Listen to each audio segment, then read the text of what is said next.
This is the San Diego Sports Junkies, a show for fans by the fans, with Josh Taylor, Justin Smead, and Jason Eidsmoe. We're talking Padres, Chargers, and Aztec sports. Got to hit it to the right place. And he hits it out to center.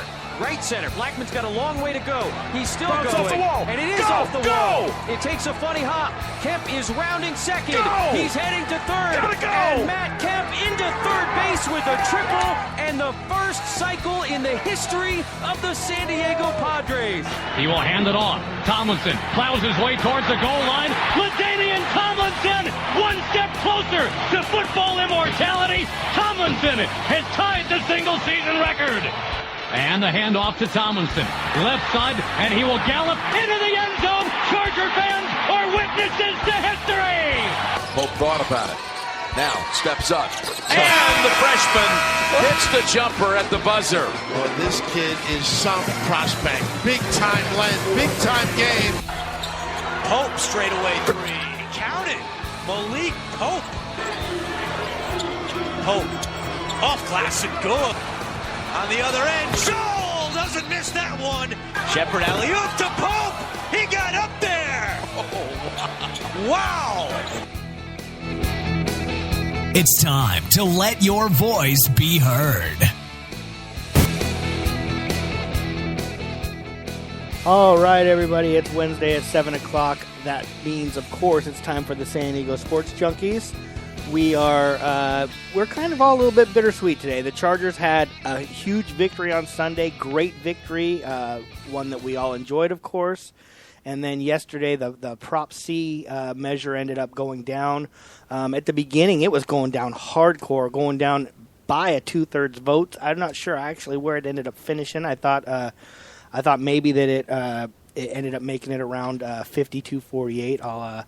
We'll kind of go around and talk about that. I think that's where it ended up. I am Jason Eidsmoe, joined, of course, here via Skype is Justin Smead.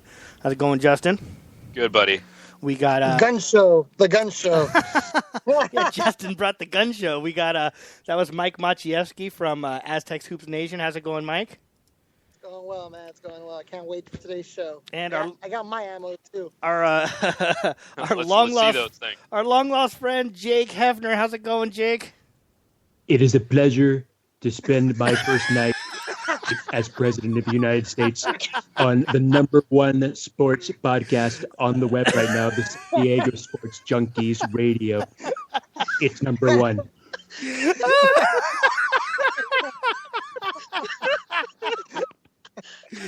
I'm sorry. I'm sorry. We had Alec Baldwin on instead of Jake Hefner. I promise you guys, none of us knew he was going to do that. That was awesome. We should have had a rehearsal or something. we all needed to do that before you got on. Oh man, I had no idea that was going to happen. That was awesome. I'm crying a little bit. I'm really crying a little bit.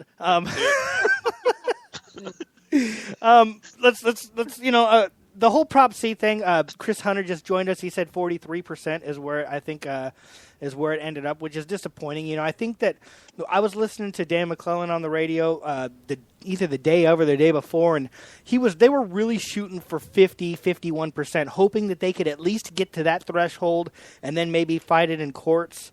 43% was a little bit disappointing. I was talking to Justin before the show. I think a lot of that had to do with at the beginning with Fabiani, coming out and talking. Everybody was so upset and so pissed off about that. And some people ended up coming around to this plan, but I think a lot of people just never got off of being pissed off. Jake, why do you think that the measure didn't pass? Well, I think no, I'm not just kidding. I'm not going to do it. Well, I mean, this isn't any surprise. I mean, I think we all didn't expect the 2/3 vote to come down based on initial projections, based off of, when the mayor finally jumped on board to really finally get behind this.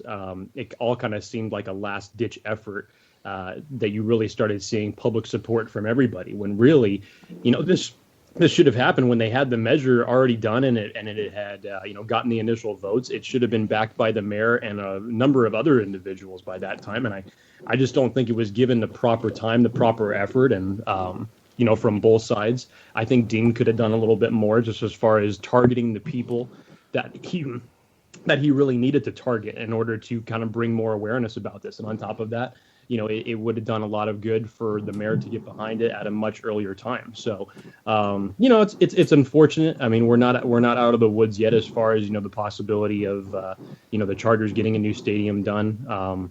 I think Dean in his heart still is very optimistic that he can get something done. And again, we were at a possibility, before the 2/3 regulation came down that we had to have for this, that there was an opportunity that a 50% chance of a vote could possibly be approved. So if you look at it from a 43 standpoint, and if we could possibly get that sometime next year where it's only 50%, then we're really only 7% off. So there is a lot of wiggle room that we could possibly work into here. So as Dean said today, he's going to table all conversations until the end of the year, which is just fine. I don't think any of us really want to, be too concerned with the stadium issue right now, given what's going on in the, in the Chargers organization as far as football wise goes. So it's basically just a wait and see until the end of the season at this point. Yeah, I did talk to some people who voted. I talked to somebody who voted no on that, and they basically told me they want them to have a stadium. They wanted it in Mission Valley, and I'm wondering if that was part of the cause. What do you think, Justin? Yeah, I mean, I think that's a big part of it too. There's a lot of people that don't like the downtown idea at all.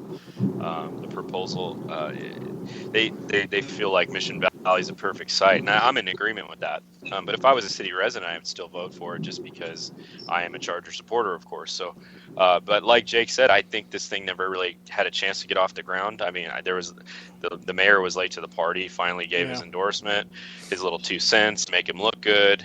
Political guys, that's what they want to do. But there was no real effort. Dean could have done a lot more. I could have seen more ads. I could have seen a lot of things. But you know what?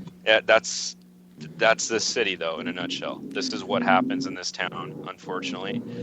Things don't get done. And if they do, it takes a long time for it to happen. So it's unfortunate.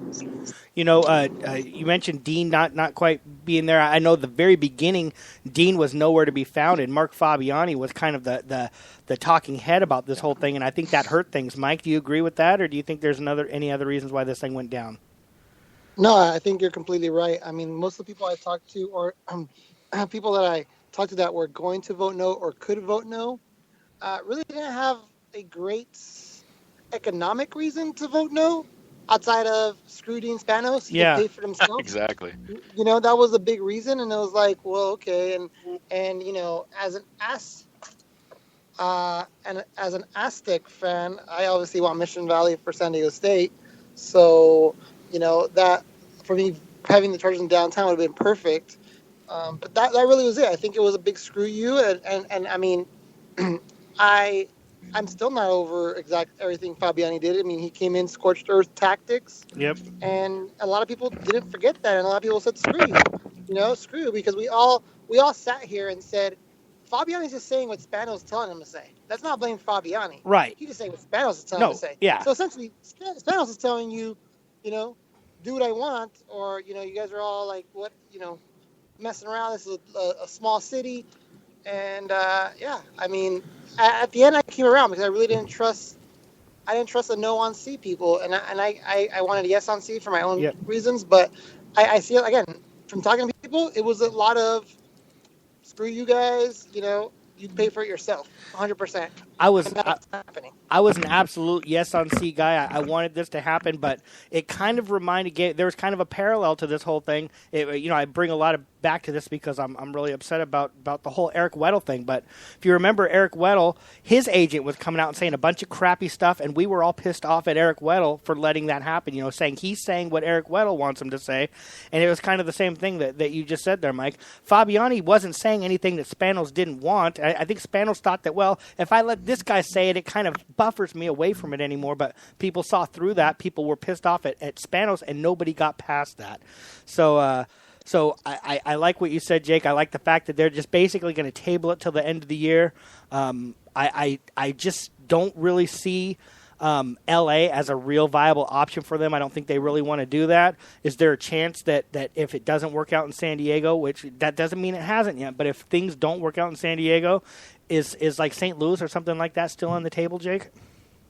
I mean, that's going to be a tough spot because now this is part of what's going to have to roll up into the decision-making of Dean Spanos here over the next 2 months is, there is possibilities that he can go to the league and be granted an extension to still hold his spot in LA while giving San Diego one more crack at, getting a new stadium proposal on the ballot for 2017, and then possibly, being able to move to LA in 2018.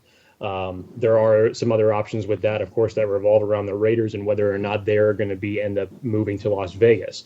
As far as, because they are technically the third team in line, what are they going to end up doing? So there is really a lot on the line here as far as, a type of decision that Dean needs to make. So I think that's one of the reasons why he's tabling it until January, because there really is a lot to take in as far as what it is that he wants to do.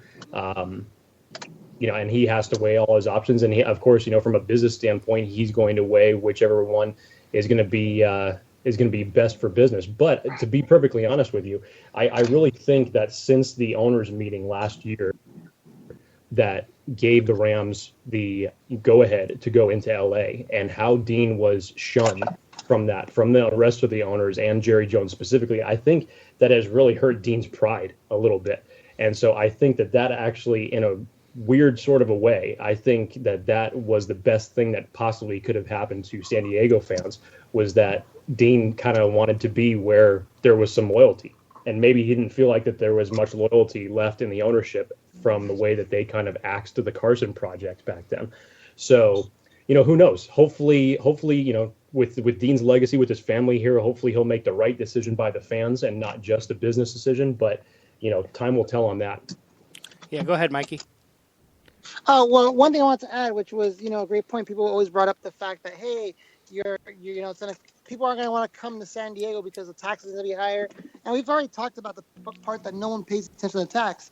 But the second part is, who really didn't want that is the hoteliers, because what that means is your base price for your room is going to go down to make up the difference of that tax. Yeah. So that was the real issue. It wasn't the fact that the tax was going to go up. It's just the hoteliers didn't want to drop prices on rooms, to keep their prices low. That I think was a big issue as well that people didn't see. I got an argument with a guy at work today because basically he said that he thinks that the higher taxes would keep people from coming to San Diego. And I'm thinking, have you ever in your whole life made vacation plans and then said, oh, the hotel tax is too high, honey, let's not go to Atlanta, let's go to Pittsburgh instead? I mean, for crying out loud, it is such a ridiculous argument. That is such a ridiculous argument. So let me just say this, as a man who has been running hotels for his entire, I know all about hotel taxes. I know Mark, I know Fred Mass, I know Mayor Faulkner. And if they would have came to me, I would have given them a blank check, and the Chargers would have had a new stadium right there. That's so awesome. Can we just do this the entire hour? Yeah, I think I'd be all right with that. All right, Donald, what do you think about Prop C? Okay, so Preparation C. You're fired. Preparation C. Preparation H. Oh man, what a treat! So let's move on to last week's game. Chargers won 43-35. Melvin Gordon had the game of his life. 196 rushing yards, 65 receiving yards. I did read a stat this week that I thought was awesome, and that's the fact of his 196 rushing yards. 103 of those yards were after first contact. Unbelievable. That was beautiful. Unbelievable. I watched they had a 5-minute segment on Chargers.com of Philip Rivers mic'd up for that game. I don't know if anybody else actually watched that. It was awesome. I did. It was great. Awesome. It's so funny, and I love, there's a play where he hands off the ball, I think, or he throws the ball for a touchdown, and the defensive guy's standing right there, and he goes, oh, what was wrong? Oh, did he hold you on that play? Oh, sorry about that.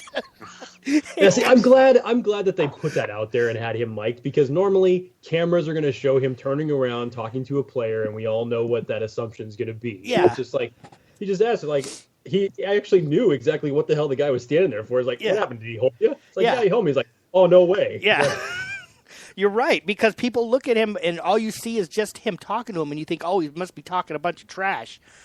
He's just really cool. I love how it's 3rd and 1. They hand the ball off to Gordon, and as he's handing it to him, he says, "Go get us one! Go get us one!" That was awesome. That was awesome. Highly recommended. Go to Chargers.com and watch that video. somebody else who had seemed like the game of his life, and that was Brandon Flowers. I'm not just talking about the undercut interception. I'm talking about the tackles for loss, the passes defensed. Is this the Brandon Flowers that we're going to see the rest of this season, Justin? I hope so. We need him. We need these guys. We need everybody we can get. And before he went down, he was playing very well. So, unfortunately, we say this every way. Unfortunately, Jason Verrett's not out there with him, and we just be even better. But the way he's playing like a lockdown corner could play right now, and him and Hayward are making a really good tandem at this point. So I'm pretty excited and encouraged going forward. What were your thoughts on what we've seen from Brandon Flowers so far, Jake? Is last season behind him now? Has he turned the page? Man, it looks like it. I mean, I was saying it as I was sitting there watching the game that he was having himself a day. Yeah. And with some of the passes that he was deflecting, actually one of the most impressive plays that he made. Yes, the 3rd and 1 play where he came up from the corner blitz position was great, and making that tackle to stop that drive for Tennessee, and then of course undercutting for the pick 6. I mean, he was having himself a game, and that looked like the Flowers that was a Pro Bowler in Kansas City. That looked like the guy that we brought over and that was showing those type of flashes during his first tenure here in his first year as a Charger. And so I definitely can see a big difference from a healthy Brandon Flowers to an unhealthy one that was struggling all throughout last year. You know, it's funny, you say his first tenure here, and it does feel like it's kind of been 2 tenures. We had the very beginning Brandon Flowers, then we had last year's Brandon Flowers, and now it's like he's like his second tour with the team. One thing that David Drogemeyer, when he's on the pregame show, we kind of talk about is he talks about how great our run defense is, and I kind of kept saying that I think maybe it's a little bit of a paper defense. They're a little bit overrated. I take it all back, man. Mike, I know, Mikey, you're big on the defensive line. That run defense looked pretty legit, huh? Yeah, man, it looked really great. Again, it's amazing what a defensive line can do for you. And I mean, it was a very a very good game, especially containing DeMarco Murray, which would been such a big worry for us. Obviously, Derrick Henry was hurt. I don't think he saw the field. He did. Maybe just he did. He did not. No. He did not. Okay. I didn't see him either. So I mean, it was well done, and Murray got a couple small, medium runs, and after that he was just kind of, we didn't hear from him again. So. It was a good job right there to keep the run game at bay. Jake, is it fair to say that our run defense is legit, or do we still need more games to prove that?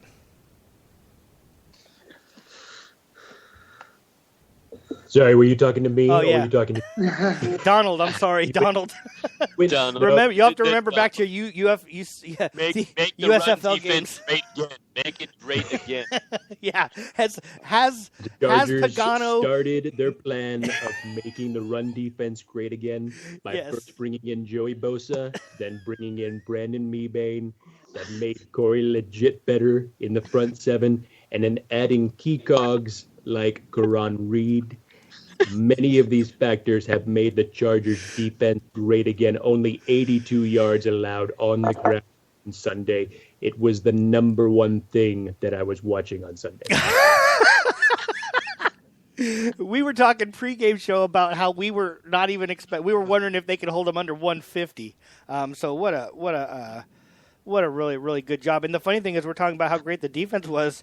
Offense didn't turn over the ball. Our defense still ended up giving away 35 points. They kind of, at the end of the second quarter and the beginning of the third, it got away from us a little bit, and they seemed to drive the ball down there. But I like the fact that the team didn't panic. They didn't give up. And, one of the things that we talked about was our offense did not give the ball away. They played solid.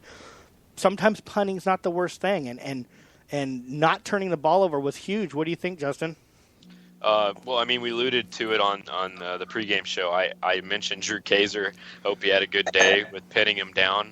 I was hoping he didn't have to punt too many times, but when he did, he was fairly accurate, and he did drive them back a few times and gave themselves a chance to have a longer field to go down the field in.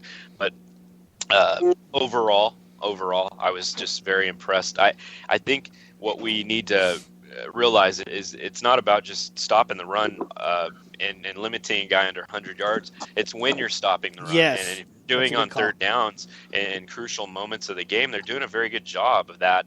And this is what we envisioned, guys, at the beginning of the season. We envisioned Brandon Mebane, a Joey Bosa, and a Corey Legit, as Donald Trump would say. It's one of those things, and it is a key cog that you can really take. You can take these pieces now, and if you get these healthy linebackers back here pretty soon, man, it's just, and we say it every week, or I say it every week. I'm excited about the future of this team because, gosh, I mean, these three up front are monsters right now. You know, another thing. There are some bad hombres.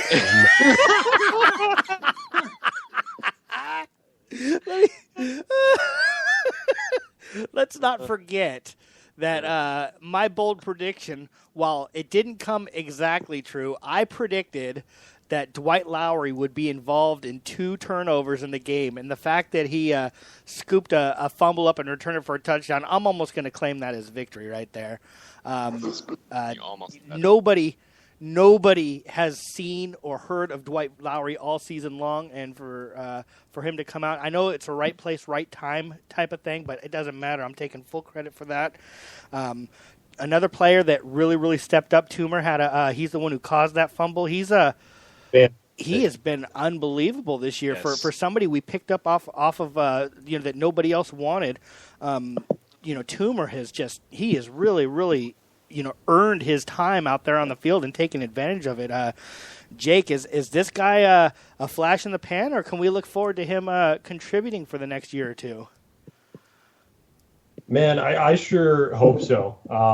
We were talking. I mean, I'm sure you guys were talking about it pregame. I know we were talking about it last week, but with all the injuries to the inside linebacker position that you've seen happen over the years, I mean, we were literally down to our 3rd and 4th string guys, and to have Kyle Emanuel even rotating out of the outside linebacker position now going inside, and for Corey Toomer, for a guy that literally came on the team about 3 weeks ago, has already forced 3 turnovers in the last 2 weeks. In the last 3 or 4 weeks, I believe. And 2 of them were actually against Denver. I can't remember which games, if it was the same game that he had forced 2 of them. Yep. But and then coming out last week and forcing another one. I mean, this has been fantastic for basically a journeyman guy who seems to have really found a home in the Chargers defense in such a short period of time. So I definitely hope, from what I've seen thus far, that it is not flash in the pan. And I hope that he can continue to perform the way he's been doing, if not better. Moving over to the offensive side of the ball, like we talked about Melvin Gordon, the game of his life. It just seems like he's getting more and more comfortable. Phillip Rivers, I thought, had a very, very solid game. No turnovers. I thought they moved the ball well. I thought that he had pretty decent time in the pocket. Let's go to Mike Maciejewski. Phillip Rivers, were you satisfied with what you saw, or were you screaming for Kellen Clements to get out there?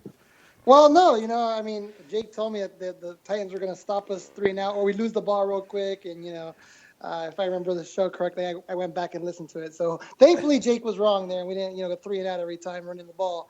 So that was nice. When did I ever say that? You did, man. I went back on the show like 6 times and listened. What a liar! Go to minute 52 to 55, Jake. And listen. Sources, man. Yeah. Sources. Wow. Come on, man. Facts still matter. Look, I know what it is you're trying to perpetuate here, buddy, because this is gonna translate into Jake Hefner doesn't think that Melvin Gordon should be the focal point. He doesn't. American go back to minute 52. Every superhero needs a supervillain, Mikey. Make Melvin Gordon great again. And you're my supervillain, Jake. Yeah. You're my supervillain. Well, we do have a supervillain here. Lex Luthor, Jake. I think you got it backwards there, Mikey. We're talking supervillains. Ultimately, it was a big win, 43-35. You can look at the records and everything else, but that was a team that was kind of on the same trajectory as us. They were starting to play good. They were starting to make up some wins, and the game was close, but at the same time, I don't know how it was that close because we looked so good at the beginning. We didn't make a ton of mistakes. I mean, penalties, yes. And I, the funny thing is, let's talk about the penalties for a second. I was reading on Twitter, on Facebook or something, somebody bitching about how undisciplined the Chargers were and all of those penalties, and I'm thinking, you know what? It's so easy just to throw that out there. The Chargers are actually one of the less penalized teams in the league, and maybe one game they have a lot of penalties, but you know what? Both teams had a lot of penalties, and I think you can put that on the group of officials out there. Maybe what it was a little bit flag happy, because there was a couple drives where the only reason the Chargers scored was because of some big third down penalties. So I'm thinking maybe less on the Chargers and more the fact that the officials were just a little flag happy. Justin, were you upset with all the penalties, or do you think that it was just the kind of the way the game was called? I think the way the game was flowing, but I'm upset too, Jay. Like, I agree with you. People bitch, man. Like, people bitch if they got a pot of gold in front of them. Yeah. It's theirs, and it's like, it doesn't make any sense. And the game was flowing well for the Chargers. There's always more some than others in certain games. I get it, but the way that the offensive line was moving their offensive line for Melvin Gordon to get those 3-4 yard pickup gains, crucial gains, that puts Phillip in a second or second and 5 situation. That's huge. I don't care if there's one penalty here. That kind of stuff, unless it's every play or there's crucial. I mean, it wasn't in crucial moments. That's what I'm getting at. So just let it go. Yeah. The game plan worked. They were moving the guys off the ball. It didn't bug me that much. Chargers didn't play a perfect game. They never will, because they're playing against another team, and that other team is trying to beat them. But ultimately, I was actually pretty satisfied with the way this game went. Jake, do you agree with me? Do you think it was a satisfying victory, or do you see a lot of negatives here? I know you got to take off in 5 minutes. Do you see a lot of negatives here? It's funny. I was thinking about this when you started this part of the conversation, and there was an interesting quote that I actually heard from Shannon Sharp on Undisputed that actually made a lot of sense, because I know that we've actually done this.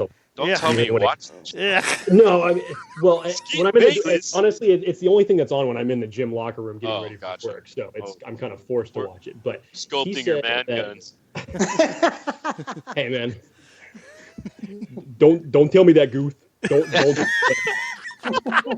that. Look at this. I will shut you down right now, man. I don't do it.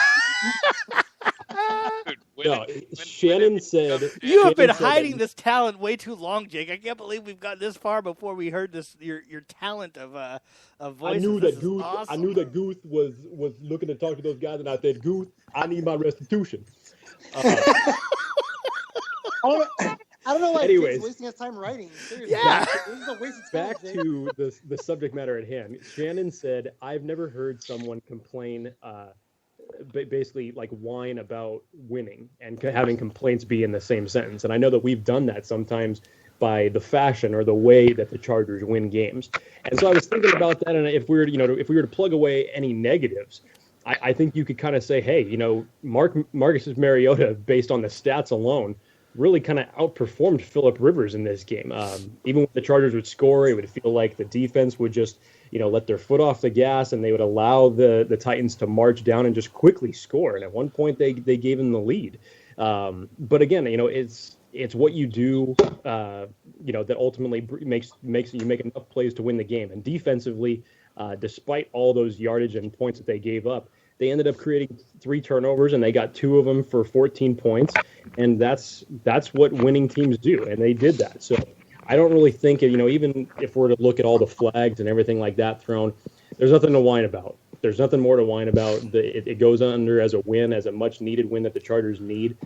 One, hopefully, first of many here over the next couple of weeks. So, when it comes to the officiating, unless it's something where the game is close and there is something that really changes the dramatic aspects of the game, a la Monday Night Football, then I think that's where the complaints need to come into play. Yeah, I agree. People are complaining about winning ugly, and first of all, a win is a win is a win is a win. Who cares? But I don't even think it was an ugly win. I think it was a pretty good win. You're not going to have a perfect game. I was pretty happy with that. Jake, I believe that you do have to go. We appreciate you jumping in here, and you'd promised us 15 minutes, and we held you for 30. So we appreciate that. Just a little reminder: we won't be doing a show on Sunday because we are working. So we'll talk to you again next Wednesday, man. By the way, next Wednesday is our 200th show, so hopefully you'll be available. 200th. Bring your ties. Bring your seats, guys. Yes. Yeah. Tuxedos. You just give me the client list because it's such a big show of being 200 episodes of San Diego Sports Junkies. I will try to get every celebrity possible to back this show and have them on Wednesday. Make a note of it. That is awesome. Dude. That is awesome, Jake. Sure, you can't stay another half an hour. We'll just mute our mics, man. Oh, my God. Oh, man. Thank you so much, Jake. We look forward to talking to you next Wednesday, man. Thanks, guys. Appreciate it. All right. Later, dude. Dude, how awesome was that? Holy cow. I didn't know that he was hiding that, man. That was great. Fast. Then he threw out a Shannon Sharp. How did he do that? I didn't know he had enough time to grab a handful of marbles and throw them in his mouth. To do. That was a spot-on Shannon Sharp, man. That was great. Yeah, let's... You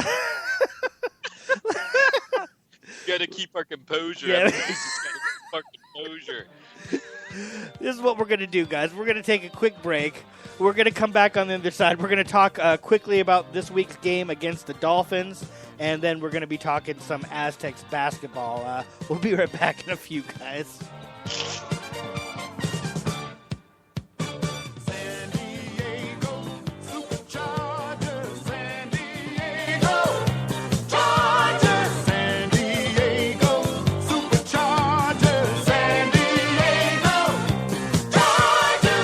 Cali Comfort Barbecue in Spring Valley was built for West Coast Sunday morning football and fight night. Cali Comfort Barbecue has quickly become San Diego's slow smoke barbecue sports entertainment destination. Full service catering available for all your tailgating needs. CaliComfortSD.com. Calling all podcasters. Have you ever wanted your voice to be heard? Do you need help expanding your audience? Are you curious just how far your show could reach? Well, look no further. We are New Media Radio Network, the premier podcast streaming network. Let us take your show to the next level. For more information, check out our website, www.newmediaradio.net.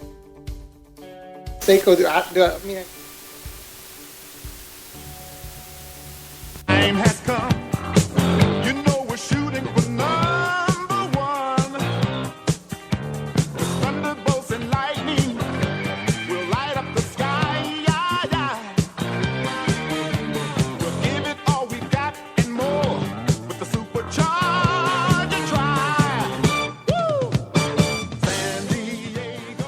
All right, we're back. We're going to do a lot less laughing, I think, now that Jake and his voices are gone. It would have been great if somebody could have done Hillary. Oh. Just turned this into an SNL night. Yeah, that was just great. Yeah. Anyways, Chris Hunter in the chat room, participation in practice. Butler did not practice. What a bummer. I mean, we get this wide receiver. He has finally has a chance to get into the game, catches one slant, and he hurts his ankle, and he's done.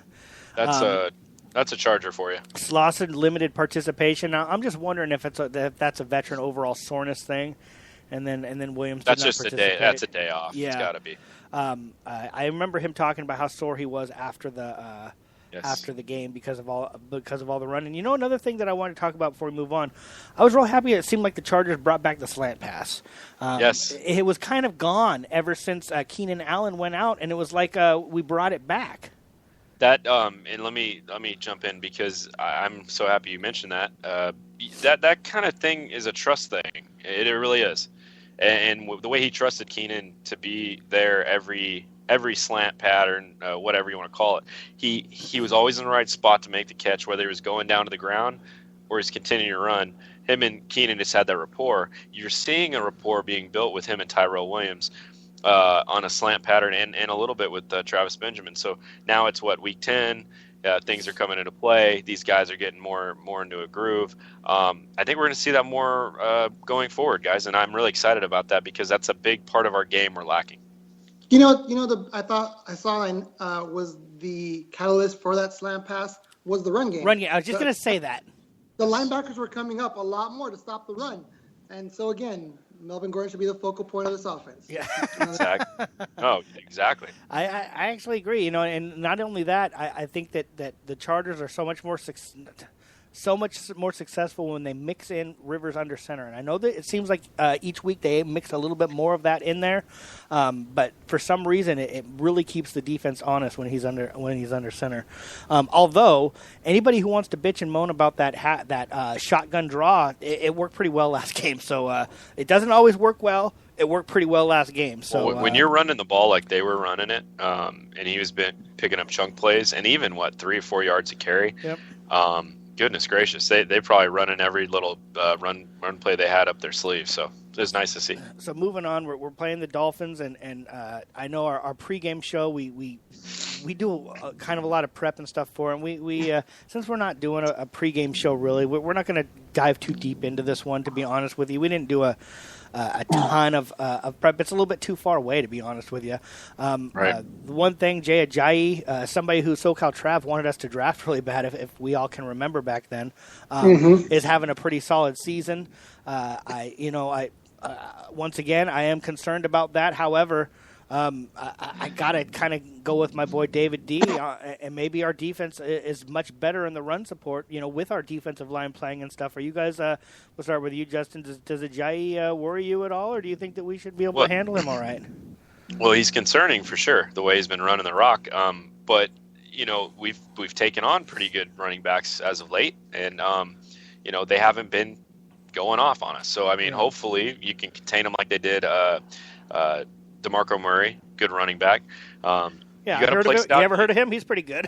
Yeah, that's what I mean. I know him better than I know Jay Ajayi, but yeah, it's concerning because of the way he's running right now, and that offensive line seems to be clicking. One matchup, and not to get crazy into this game, but one matchup I'm looking forward to is Laramie Tunsil against Joey Bosa, because Laramie Tunsil is rumored to, be coming here. So I'm really interested to see if Joey Bosa can make Laramie Tunsil look like a little weenie on Sunday. Be nice. That is going to be an interesting matchup, Mikey. What were you kind of? I didn't even think about the fact that they were. When we were draft time, we were kind of talking about both of those guys. Laramie Tunsil against Joey Bosa. What do you think? Do you think that's going to be an interesting matchup?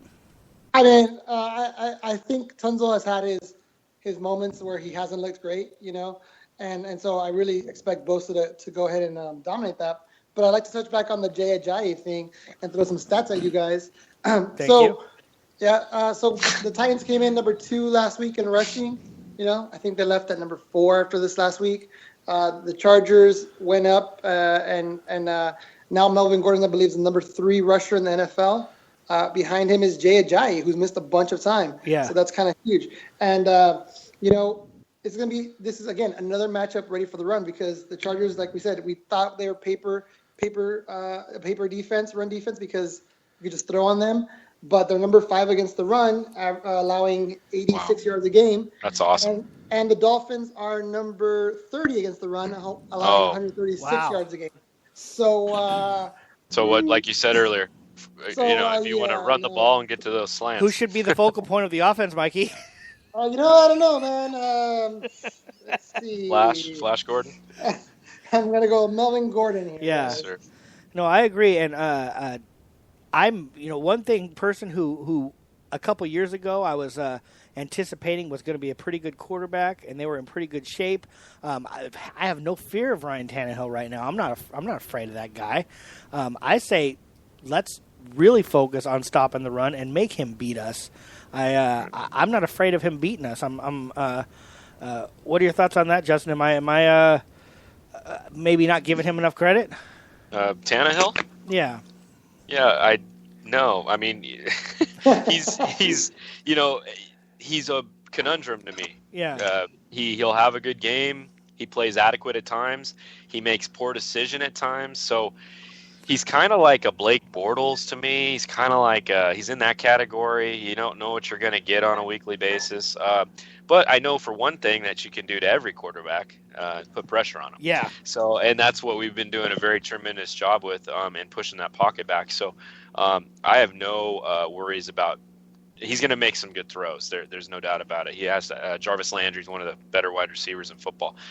They have some pretty decent tools around him, but he's not the best quarterback in the league, guys. And we can definitely get after this guy, rattle him a little bit, make him uncomfortable, make some poor decisions, and look for the ball to be turned over again. I see the Chargers defense having a great game this week. Yeah, that's what I'm thinking too. Lots of pressure, lots of turnovers. Mikey, do you think that we have the defense to handle him, or do you think that he can maybe take advantage of us? Well, I look at the other side of the defense there, the passing game, and the Chargers are I think the seventh worst in yards allowed, and the Dolphins down the bottom. But again, it's Ryan Tannehill. He just kind of reminds me of that conversation we had 2 or 3 years ago when we talked about E.J. Manuel. This is I have the same fear. You don't forget nothing. I never forget, man. Never forget when it comes to October 13th, 2012. We had this conversation. So but I mean, we talked about how we weren't scared of E.J. Manuel. At least Justin and I did, and it's the same way I feel right now about Tannehill. There's nothing to be afraid of. He's going to turn the ball over. He's going to make bad decisions. You got to just watch Jarvis Landry. Casey Hayward can take care of Landry, and you got Kenny Stills, I believe, right? Yeah, sure. And some other bums. And and like you said, stop Ajayi, make Tannehill beat you. Yeah, I agree, and hopefully we'll start to get some of these linebackers back. I know you guys aren't going to believe this, but yesterday Denzel Perryman was at my work. Really? Yeah, I ended up not seeing him. He was gone before he had before I really knew he was there. But one of the guys that works kind of around me, he's a big Raider fan, and he went up to him and said Raider Nation. Oh my God, I'm surprised Denzel didn't forearm him in the face. I wasn't there, so I don't know, but people were taking their picture with him and stuff. I guess he was a pretty cool guy. But I hope to have him back. He's been a big part of our defense. Like I said, it's not the pregame show. We're not going to go crazy here with predictions. We're not going to do all this stuff. But ultimately, I see the Chargers. They should win this game and go into the bye week on a win. Go into the bye week with a two game winning streak. The one thing that does concern me, I talked about this before. Nobody seems to agree with me, which is par for the course. I'm used to it. But after last week's game, Mike McCoy, when they were celebrating, said, "See you on Wednesday," and I hate that. I hate it. I hate them taking days off. I don't think ultimately this season they've played like a team that can handle days off. I think that they need to have every day of practice possible. So I don't like the fact that they took an extra day off. But I still see the Chargers winning. Go ahead, Justin. To that point, I kind of agree with you in a sense, but I know for a fact they come in on Monday and Tuesday to get treatment and to watch film work and stuff. I know. And I know they're not really practicing, and I'm not trying to be too technical with that. I'm just saying, at least they're in the facility. At least they're prepping for the games. I know the physical activity, like this team, and we know this team, but we've been watching this team forever. Yeah. They get banged up more than any team in the league. So when they need a break, and this bye week couldn't come at a better time. Yeah. To be honest, we say that every year though too. No, and we do because it's so honest. Yeah. Every week we get another guy injured, but it's okay. I mean, they do have guys in the facility, and it's not to say, but you know what? To reward the team, I do like it. I do like it at times because it's a grind. The season's a grind. These guys play their hearts out. And I'm not sure. Go ahead. I was going to say, in his defense, he also said, "You guys still need to do your film work. You guys know what you need to do." He did say that as well. Go ahead, Mikey. I was going to say, I don't know how Justin can be so sure that they go get treatment because seeing them get hurt every week because it's like maybe there's a nice buffet spread on Mondays and Tuesdays that they're going to get. We should fly them to Minnesota and let their doctors give us treatment because they're able to get their guys back. So funny. So ultimately, I do see the Chargers winning this game. I'm not going to give a score or player of the game and stuff. It's too far out. Let's do a score. 38 to 38-14. I think they blow them out. I say Chargers win 38-14. What do you got, Justin? I'm going to go 9-7. Miami Dolphins. I'm going to go with the Dolphins. Miami Dolphins, good. I like it. That's 2 weeks in a row. Yeah, because if I don't go Miami Dolphins, it'll happen. So I picked them to lose last week. I'm going to pick them to lose this week. 9-7. The Dolphins beat us. What do you got, Mikey? I want to go Chargers win, dude, but the Dolphins have our number. They know do. how bad they are. How bad they are. Except last year, I went to the Dolphins game last year, and the Chargers beat them. I know. Me too. I was at that game, but I'm still going to go Chargers. I'm going to go Chargers 31-14. Okay. 31-14 Chargers. They're going to run the ball down their throats. I sure. Because Melvin Gordon will be the focal point of the game. As he always should.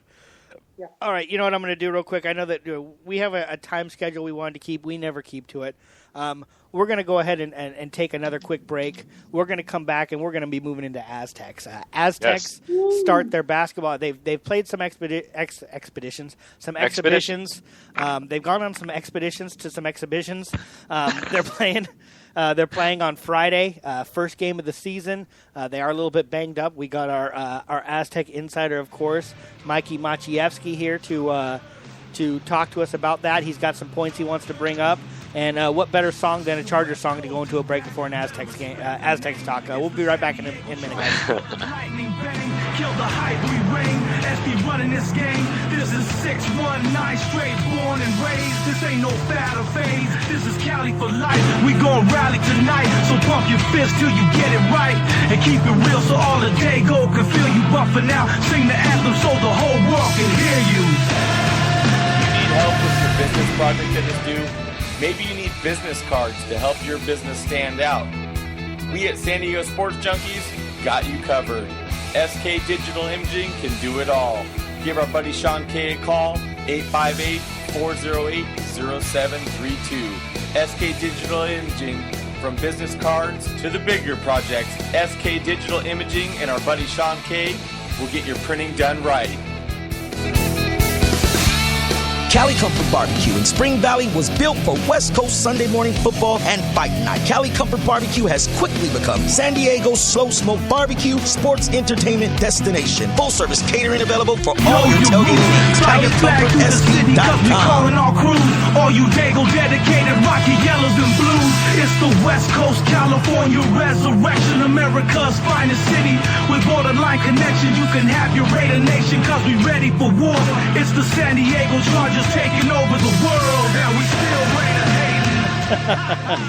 I know it's the Aztec segment, but it's just such a cool song to hear when you're, especially when you're at the game when they play this song. Yes. It is so awesome to hear it blast through those terrible speakers at Qualcomm Stadium. It reminds me of like being at Dodger Stadium a little bit because they're so loud and there's like centrally located speakers. Yeah. Like Dodger Stadium, the speakers are out in center field. Have you ever been to Chavez Ravine? Not. No? Okay. Well, it's a really cool atmosphere, by the way. But it's I don't it's go up unique to and LA because the taxes on the hotels are too much. yeah, that 6%, that $4.75 will kill you. Yeah, no, that keeps me out of LA. That LA will never get my business. Jeez. Mikey, something big's happening this Friday. What's happening? Well, can we talk about what's happening today first? Okay, something big's happening today. What's happening?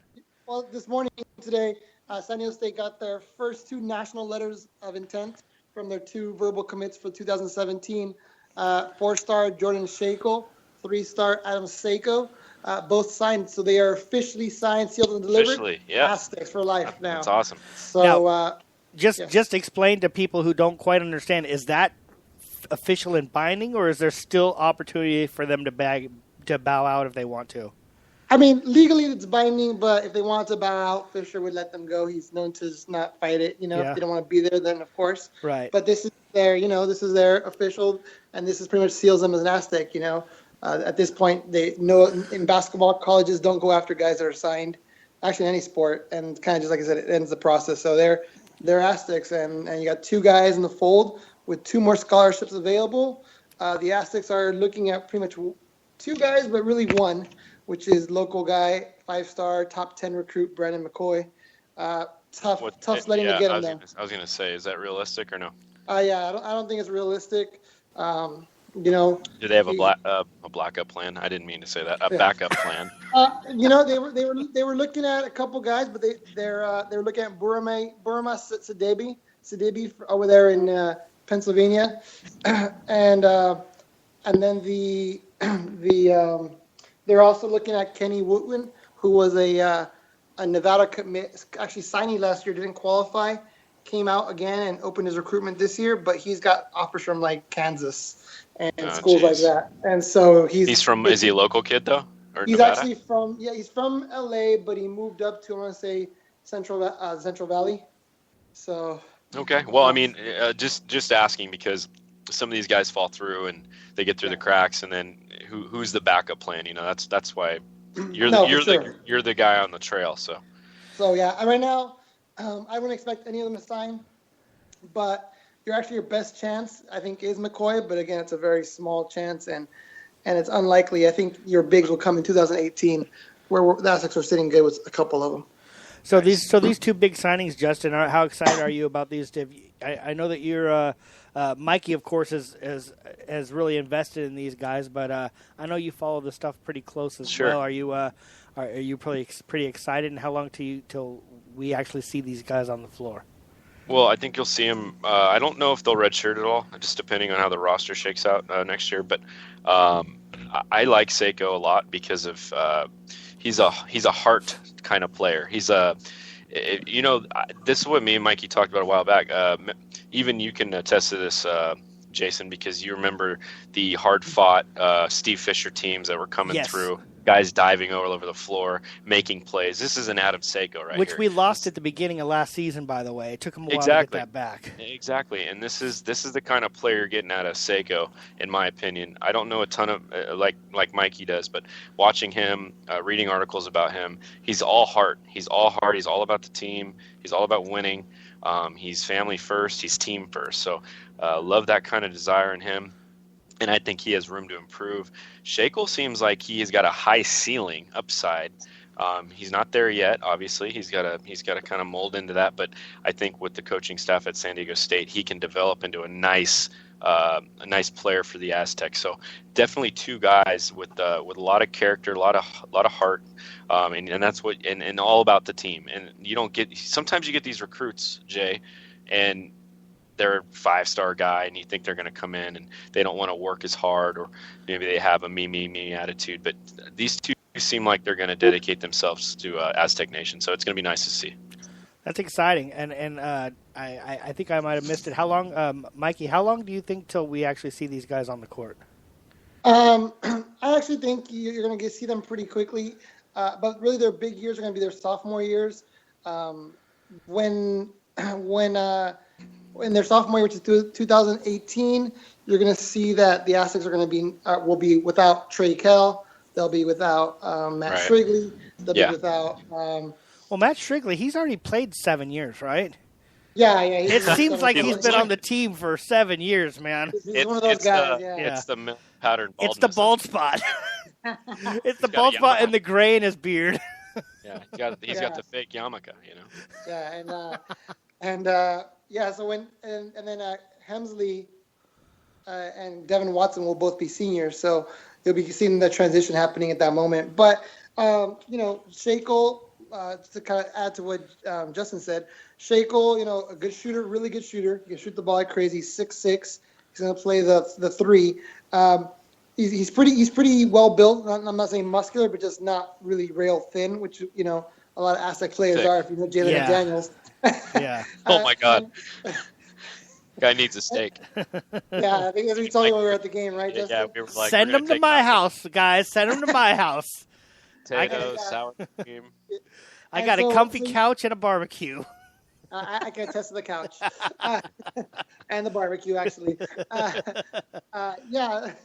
So you got Shakel, who's a good shooter, really good shooter, above average shooter, and he's 6'6", so he'll probably be playing the 3. Very smart guy, smart on high basketball IQ, smart, just intelligent kid, 4.3 student, and all he. And he prides himself. He's a prideful guy on his game. He's one of those kids that's a student of the game and really just, cares about the little things, which is really important. He's a 4-star recruit. So, he was a big get. He was a big get. And then you have Adam Seiko, who's a 3-star recruit. But to me, I think I've watched Adam Seiko play a lot, and I love the kid. I think he's super smart as well. He has a great shot. Has no confidence issues. Can handle the ball, can play point guard if he needs to. Distributes the ball very well. Won't be one of those guys, you're going to see there and be like, this kid's an NBA guy, but this is a contributor for 4 years. So, that first year's going to be tough because of Trey Kell still there, which I think he will be, and if Hemsley's still there.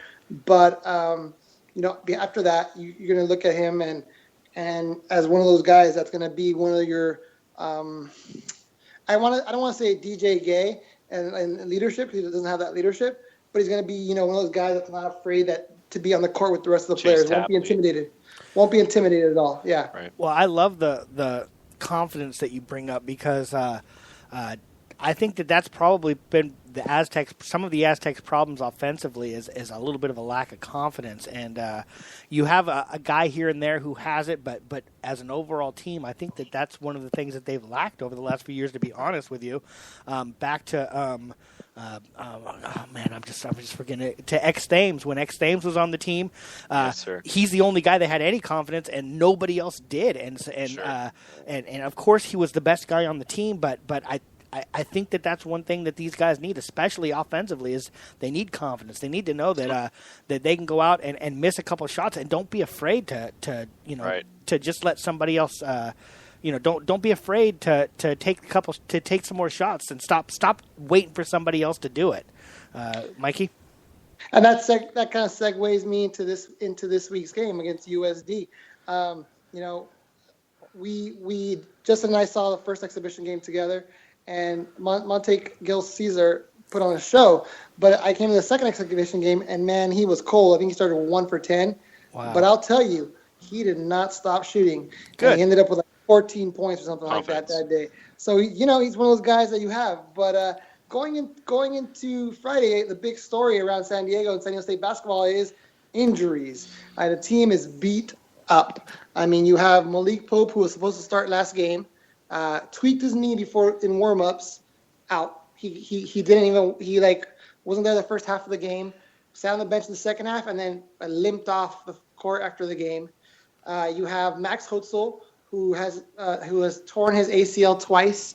He is dealing with the hyperextension in that same knee. So he's going to be brought in slowly. He was one of the best offensive rebounders on the team. And, he's 6'10", 6'9". He's huge. Yeah, 6'9". So he's super tall, stretched the court. You have Valentine Izundu, who's your center. Justin's favorite boy. Yeah, well, it's all our boy, man. We like him. Yeah, shot blocker extraordinaire. He's hurt. He has an ankle sprain. He might see some limited minutes on Friday. And well, that's good that he's even going to get on the court. That's a good thing. And Matt Shrigley, Matt Shrigley has a sprained ankle. He got this last game, a severely sprained ankle. And I'm sorry, I forgot also Ben Perez, who hasn't been on there because he's dealing with back issues as well. So we were talking about that on the first game. We didn't see him out there. We were kind of concerned about that. Yeah, we like Ben Perez because even with all these injuries, he could be a nice fill-in, but he's hurt too.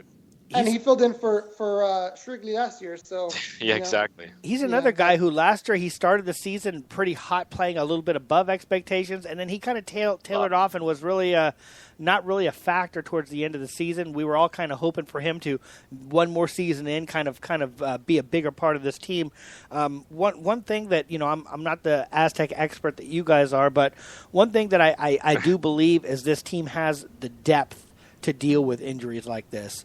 And I would like to say that you don't want injuries, but if you're going to choose a time to have them, let's have them here at the beginning of the season. We have the depth, I think, to get through them.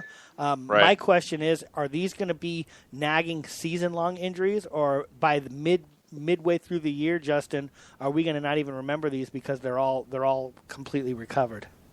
Well, if Martha Stewart over there could stop throwing dishes around. No, I think it's so weird, and somebody brought this up on Twitter that they were saying San Diego just cursed or what? Because it's the water. I tell you, it's the water. It feels like it, guys, right? And Malik Pope, one of our best players. I know. You got guys all over the court just going down, and you're going, what is going on, dude? It's the start of the year. It's supposed to be like Christmas, but it doesn't feel like Christmas. It almost feels like it's like, Easter or something. I mean, like, you know what I mean? Like, it's fun, but it's not, but having all these guys available, that's a big thing. And this first game, I kind of agree with you, Jason. It's better to have them early than to maybe midway through the year. That would suck during conference play. But no, it's not concerning right now. But once we get the 4-1-1 on Pope and see how severe that is, and maybe Shriggs, how long it's going to take for a severely sprained ankle. I mean, these are the guys that are going to be key components to this Aztec basketball team this year, and they're going to get lots of rotation minutes. It does hurt you, but my whole thing is you can't discount like Gonzaga. You're going into these Missouri Valley tournament, Mountain West tournament later down the road. You got to be healthy for these games, because these are big games for your resume going into the big field. So these are resume builders, and you got to win these early games, and that's the mark of good teams and the NCAAs. Look at the Aztecs last year, I think it's 16-2, 14-2, 16-2 in conference, and you still don't make the postseason. So it's concerning. But it's when you lose those games, though, sometimes too, and they lost those games late. Sure, so, but that's it. Yeah. You got to win these early games too, and they count a lot for your resume. So, Mikey, are these injuries going to be something we're going to be over in a few weeks, or are some of these going to be things that bother these guys season long? Well, Izundu should be fine. Ankle sprains, they're taking it easy with him. Malik Pope, it's really an unknown. Really an unknown. I'd sure hate for him to be battling a knee all year long, though. Yeah, so we'll see. I'm sure they're going to do their due diligence there. Shrigley, it's going to be an extended absence, maybe 2-3 weeks, maybe 2 weeks, but he should be fine the whole season. Yeah. And Ben Perez back, you never know how many react. But in regards to the schedule, you have 2 big games in your first 4. You have the second game at Gonzaga on the 14th of November. Huge game. I mean, that could really put the Aztecs in the national spotlight. And then you have a week later, you're up in Sacramento playing Cal. Yes. So 2 huge games that you need Cal. for your. Come on, man. Cal. Still though. I mean, Cal. We mop the floor with Cal. Let's do this. I understand that, but with a full team, that's the full healthy team. If we're not healthy, you just have Ivan Rabb, who's probably going to be a lottery pick this year, and especially with our front court being so thin, that might be an issue. Now, this game against USD, is it going to be played on the rooftop at one of the buildings downtown, or is it going to be like played on the Mission Bay roller coaster, or what special place are they going to play it this season? Middle of the Buffalo Wild Wings. They're playing it underground. I don't know if you heard. Yeah, are they digging a tunnel? The Aztecs for some reason each year think that it's fun to play a game in a non basketball atmosphere, and it backfires every year. So stop doing it, guys, for crying out loud. Play in a gym. They spent a lot of money building those gyms. Play in the gym. You're all November 2nd, we're playing in a fighter jet. Yeah. Like, what are you talking about? You can't play in a fighter on the jet. wing. What are you doing? Like, get out of here. Okay, that's going to roll us into season expectations. Every year we have high expectations because we love this team so much. So it's really, really hard to say, my goal this year is to make it to the NIT, or our goal is to just get into the dance and maybe get out of the first round. We all want to see him get into we all want to see him win it, for crying out loud. But I think that if we can get into the Elite 8, I think everybody would be pretty satisfied. Sweet 16, honestly, I'm gonna put out my expectations this year, and Sweet 16, I think, is where I'd really, if we make it to the Sweet 16, I'm gonna look and say this is this is a solid season and this is a successful season, and all that means is they need to be basically one of the 16 best teams in college basketball, and I think that that's a possibility. I don't know if they have any preseason rankings at all, but I think by the end of the season they could be ranked within the top 16. Is that a little bit of an aggressive expectation, Justin, or where are yours at? No, not at all. I'm not talking about predictions, though. We're talking expectations. Yeah, expectations for me is to make the tournament every year and to go deep into the tournament. I think Elite Eight is very attainable this year with this team, this roster, this depth, and they can, through a course of a year, you're going to grow and you're going to gel.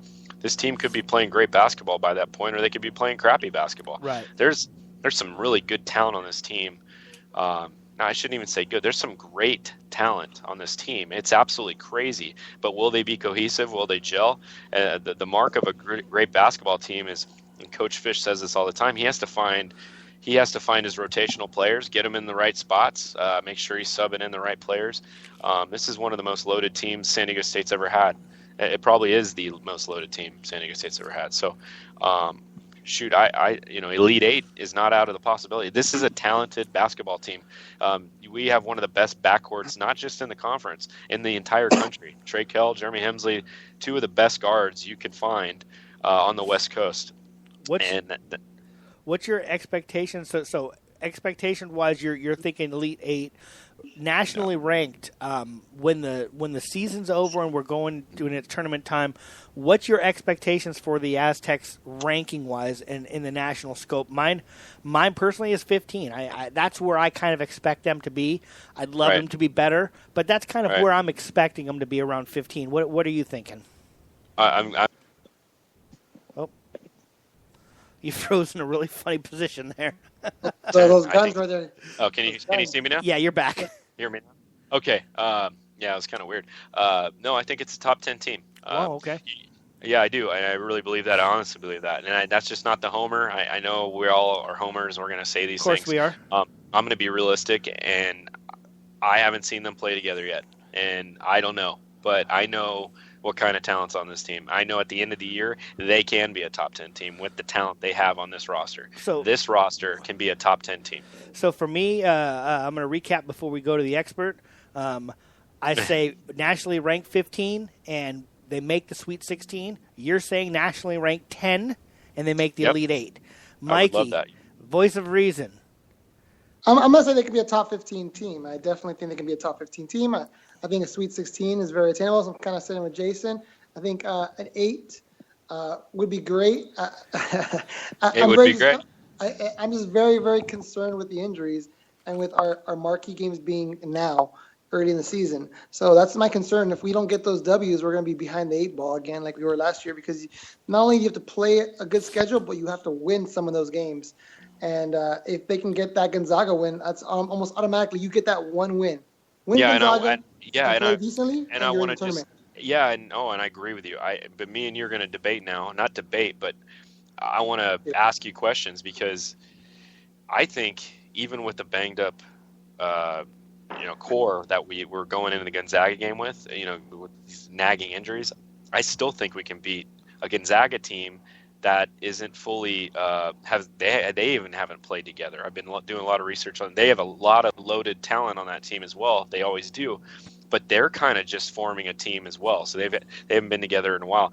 I think 9 guys that we're going to roll out there instead of our 11, 12 guys, whatever we're going to do on rotational wise, which Coach Fish doesn't go 12 usually, but 8 or 9. I think we can still put up a great fight with the backcourt being healthy. You can't guard these 2 guys all night long, and one of them's going to go off. I just don't think. I think the Aztecs, even with the injuries, can go into the kennel, as they call it, and get a big win. If they do, and if they do, I think that'll really be a testament to this team. It's kind of like when the Kawhi Leonard team went out there. They came in on the fringes of being ranked. They went to the kennel. They won. And after that, it was, then you realize what this team was really about. Yep. So it's going to be your first visit. His first opportunity to show who they really are. Right. And again, like I said, I just worry not having your full complement of players won't really give us a true example of who the Aztecs are, because Gonzaga in their first preseason exhibition game scored 122. Yeah, but who they play? Cal State, Bakersfield of agriculture and lawn care. But when we played UCSD and we still only scored 70, so they scored 122. That's still a big game right there. And offensively, I talked to a friend of mine who's a big Gonzaga fan, and he watched the game because there was a stream of it, and he said they looked really, really good. Sure, you guys are friends? He's a good information source. Let's put it that way. That's Good Aztec information too. He's actually one of my sources that's been really right. So actually, sources. Hey, did you see the only guy that didn't pick the Mountain West, the Aztecs? Gary Parrish, our buddy. I just wanted to throw that out there too. Fuck that guy. Exactly. Guy's an idiot. Okay, so expectation-wise, we all have a pretty similar expectation. Justin, a little bit more aggressive than us. We're going to skip over the first point number 4, and we're going to go on to this game at USD. USD. Last time we played them, at home plate, and it did not work out very well. Looks like Great the setting. Aztecs have learned. Yeah, you went to that. You guys both went to that game, didn't you? Yeah, I was at the game. Yeah, it was fun. Yeah, so you guys jinxed us. Thank you. Ultimately, I think the Aztecs have learned that you play in a gym and not somewhere else, because this season they don't have any freaky games scheduled, as far as I know. USD is it home or away? It's home here, and it's at Viejas. Yeah. So it pretty safe to say that this is a no-brainer that Aztecs should win this game. Friday night, big crowd, opening game. Yeah, it's going to be loaded. The fans will be packed in there. They say it's going to be sold out. So it should be a fun atmosphere on Friday night. So yeah, they're going to get the full brunt of what the show is going to bring, and then the rest of the crowd. So it'd be a lot of fun. Now with USD, like I said, we should be able to handle them. I know we didn't last year, but we should be able to handle them. My question is, with these injuries and these first couple games, are there going to be enough bullets in the gun? Are there enough players out there that if one thing with a deep team is if you got a guy out there and it's not his night, you can bring a guy in and maybe it is his night. You don't really have those options when you have all these injuries. Is there going to be enough firepower on this team to win these first couple games, Justin? Yeah, there's enough firepower, especially against a team like this. We're going to be fine on Friday, but going forward, like Mikey was alluding to, then it gets sketchy because you're getting into the big boys. But I think it's a revenge game for San Diego State. Yeah. They have a lot of pent-up emotion, and they do. They talk about this game as a game they want to come out and dominate, and they want to win this game because they got embarrassed last year. So I look for Trey Kell and Hemsley to have a great game against USD Friday. Do you worry about them coming out a little bit too aggressive, trying to come back a little bit too much, Mikey, or do you agree with them? Do you think that this is a game that they kind of have circled because they lost last year?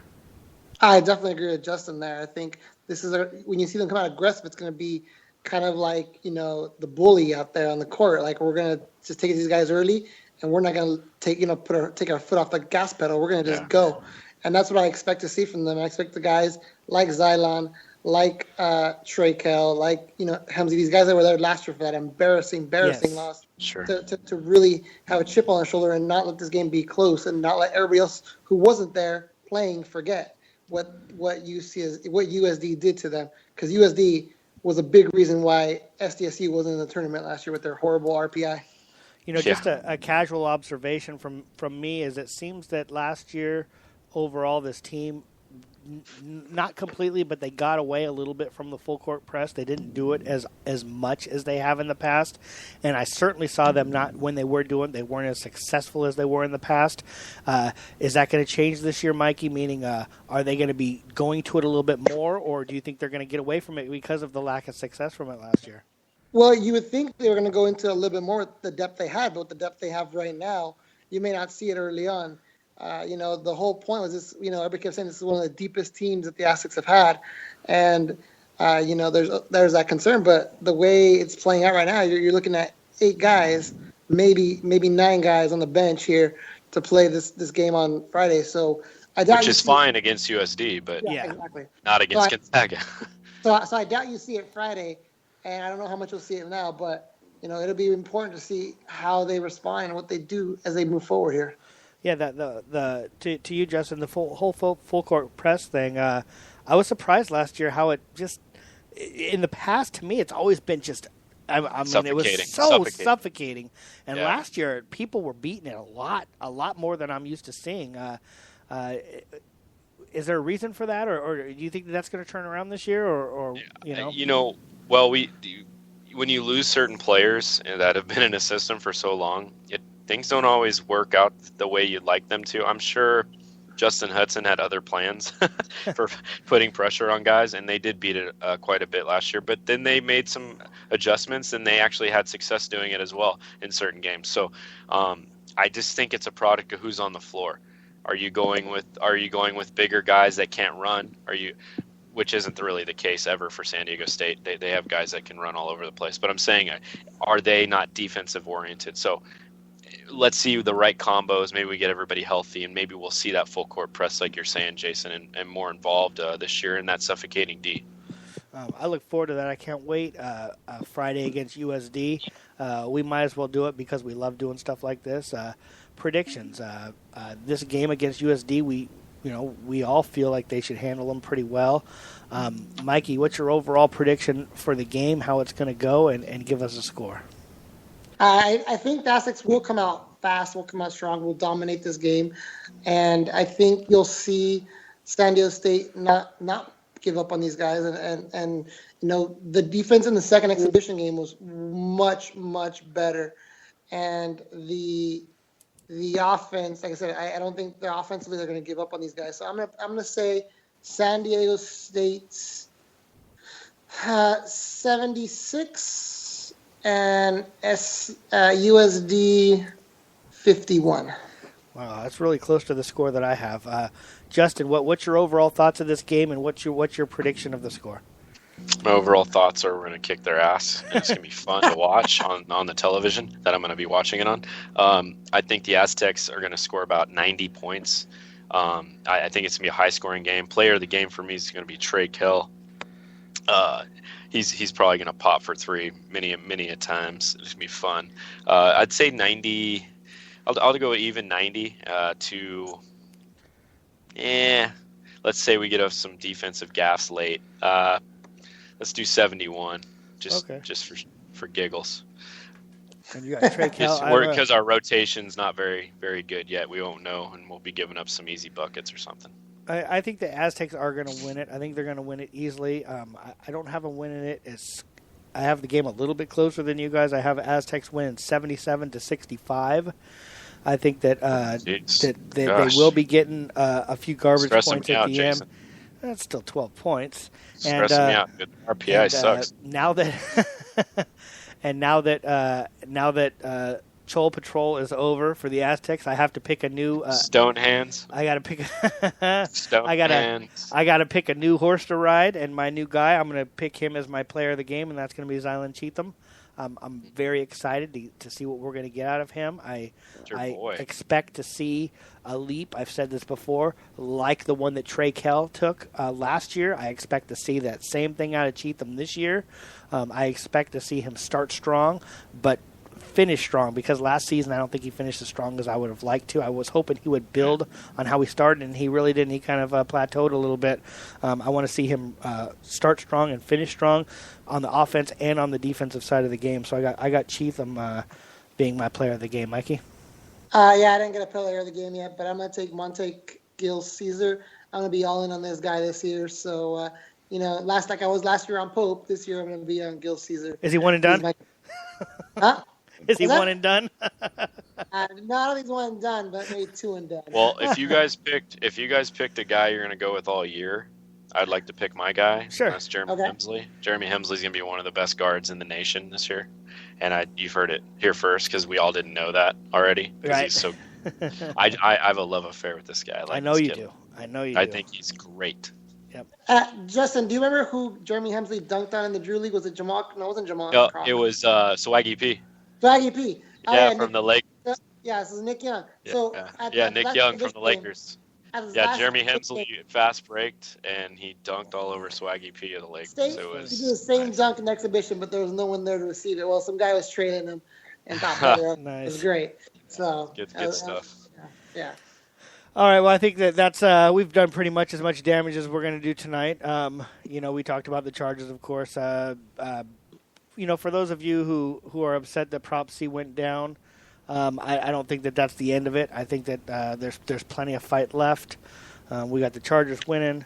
We got the Aztecs winning. We got the Aztecs having a good season. We look forward to talking a little bit more Aztecs this year now that the season's finally here. Other than that, anything else you guys need to add? No.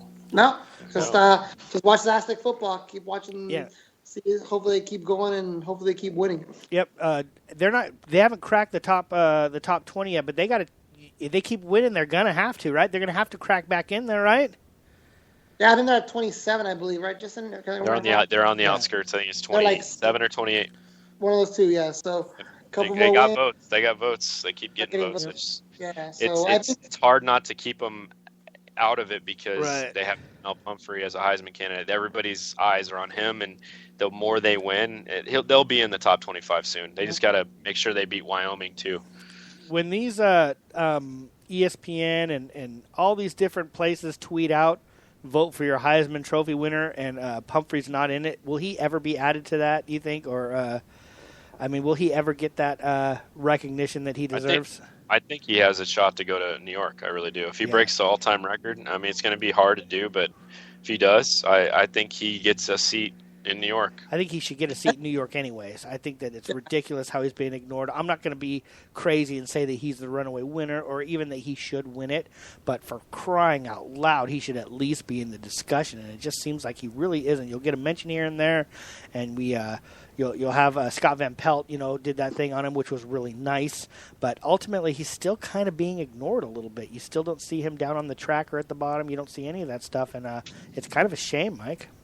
Yeah, definitely. I the other day, the AP tweeted an article, and I don't know if you know, like the guy from Texas has like 500 yards in 2 games, and they're like, and AP was mentioned. They said Pumphrey was second in the league, in college football in rushing. I tweeted them. I was like, he's first by over 130 yards, and so quickly they want to jump on this new guy. Yeah.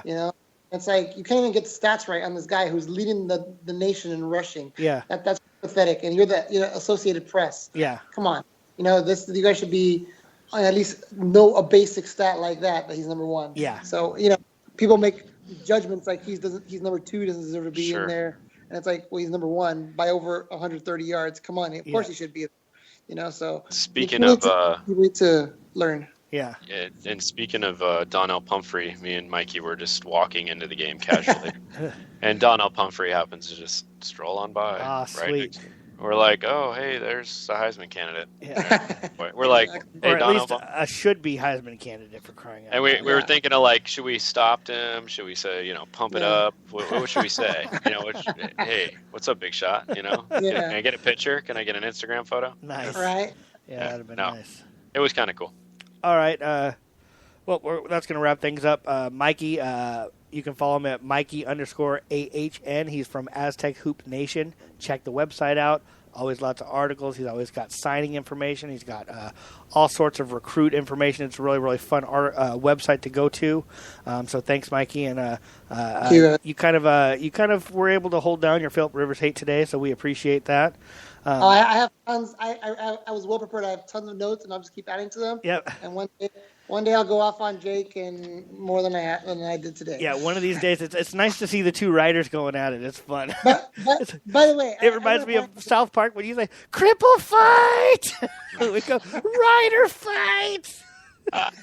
Yeah, well, Jason. I actually in my notes I did mention something. I mentioned I listened to the show. Those 3 minutes that Jake was speaking nonsense. Yeah. And it started with Jason. I mentioned Melvin Gordon should be the focal point of the offense, and Jason says that's a great idea. And then Jake talks, and then Jason stays quiet the rest of the time. That's like, come on, Jason, back me up. Yeah. That was a great idea. And then Jake talked, and I was like, no, never mind. Terrible idea. So funny. And then today, again, I agree with Mike. He should be the focal point, and then I don't hear Jason say another word. Not another word, no. I was taking a drink, I think. Jason started talking, it was over. I was like, nope. Well, that's why, I'm going to stick with my Philip Rivers lover, not the Philip Rivers haters. You and Hal stick together. You guys are the peas in the pod. We are. That's great. Justin, as always, man, it's fun. We're taking this Sunday off for those of you who haven't heard us mention it already. Justin and I both have regular jobs, and one Sunday a year. Same line of work, yeah. So, yeah, same line of work, and both of our places of business are doing the same thing this Sunday. So one day a year, we have to work on a Sunday. Happens to be this Sunday. We both work on the same one, which actually works out great because it'll just be one cool. show that we miss. Next Wednesday will be our 200th show. So, wow. Congrats to you guys, yeah, by the way. Congrats to you guys. No, seriously. No, to you guys. Like Jason and Mikey and Josh, if he's listening. All of us. That's a great 200 feat. shows and is cool. It's not like it's, anything special, but it is to us because we've done this for so long now and we enjoy doing it, and we still do it every week. So it's great. Our 200th show since we've been reborn, because we did a lot of shows before that too. But we did. Yeah, it's our 200th show since being reborn. So other than that, thanks for those of you who joined us. Thanks for the Chris Hunter and we had I'm trying to remember who else is in the chat room. They've all scrolled down now, so I've missed them. But it's okay. Thanks for those who helped out in the chat room. Thanks to Jake, who was with us earlier, Mike Maciejewski, Justin Smead, Jason Einsmo. Thanks a lot, guys. We'll see you guys next Wednesday. Good dudes. See you guys.